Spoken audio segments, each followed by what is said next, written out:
From the massacre of local democracy to the architects of political crime in Gilgit-Baltistan.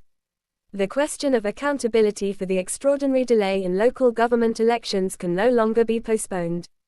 Bowing before the pressure of a handful of so-called mainstream political parties, the Chief Election Commissioner of Gilgit-Baltistan has surrendered his constitutional responsibility and annulled the schedules for both general and local government elections.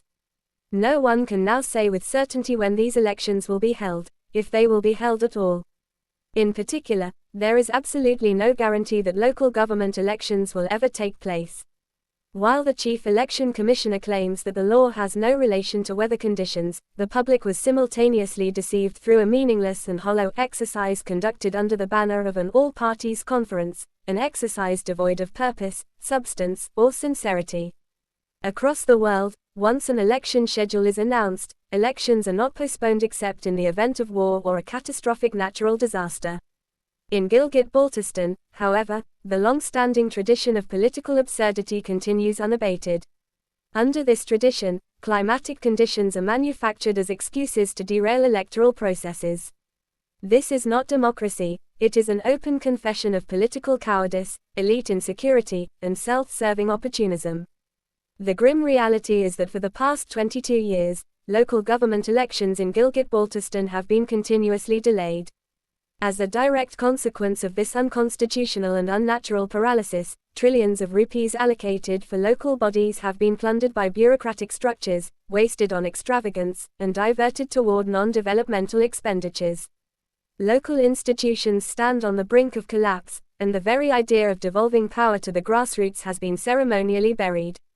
This is not merely an administrative failure, it is a systematic robbery of the people's most fundamental democratic right. Since the era following General Pervez Musharraf, local government elections have been treated as expendable casualties of elite politics.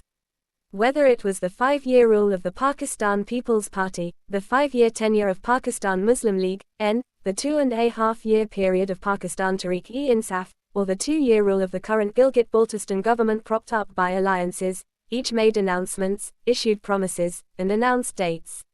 Yet none ever possessed the political will to conduct local government elections. The irreparable political, economic, and social damage inflicted upon Gilgit-Baltistan during these periods was neither misunderstood nor accidental. Local democracy has always been perceived as the greatest obstacle to their monopoly over power, funds, and authority. It is now as clear as daylight that the Pakistan People's Party, Pakistan Muslim League, (N), Pakistan Tehreek-e-Insaf, and the present Gilgit-Baltistan government are equally complicit in engineering this extraordinary delay. These parties are not merely incompetent, they are deliberate executioners of the local government system.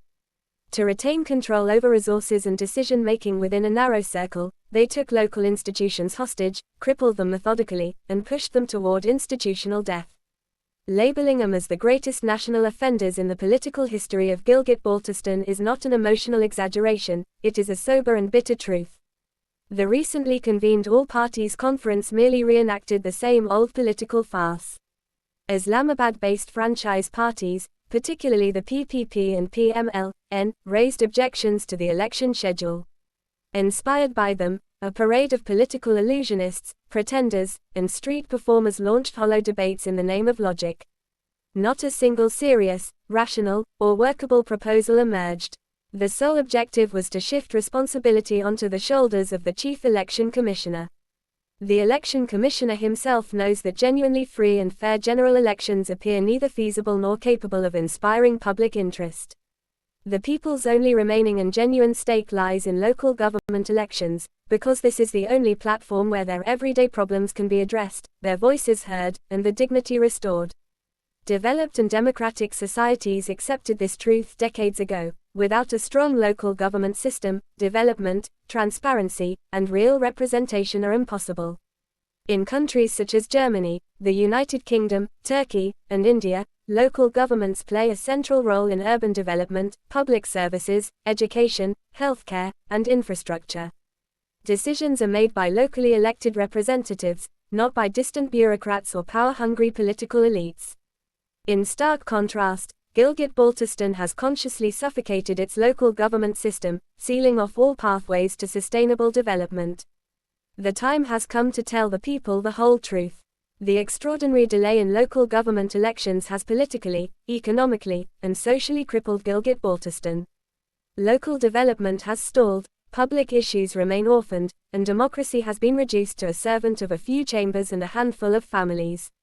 Exposing the Pakistan People's Party, Pakistan Muslim League, Pakistan Tehreek-e-Insaf, and the current Gilgit-Baltistan government for this crime, placing their conduct before the court of history and branding them as national offenders, is no longer merely a journalistic duty. It is a collective public responsibility. Until these political crimes are confronted, until ruthless accountability is enforced, and until immediate, transparent, and unconditional local government elections are held, democracy in Gilgit-Baltistan will remain lifeless, and the dream of genuine development will continue to be nothing more than an illusion.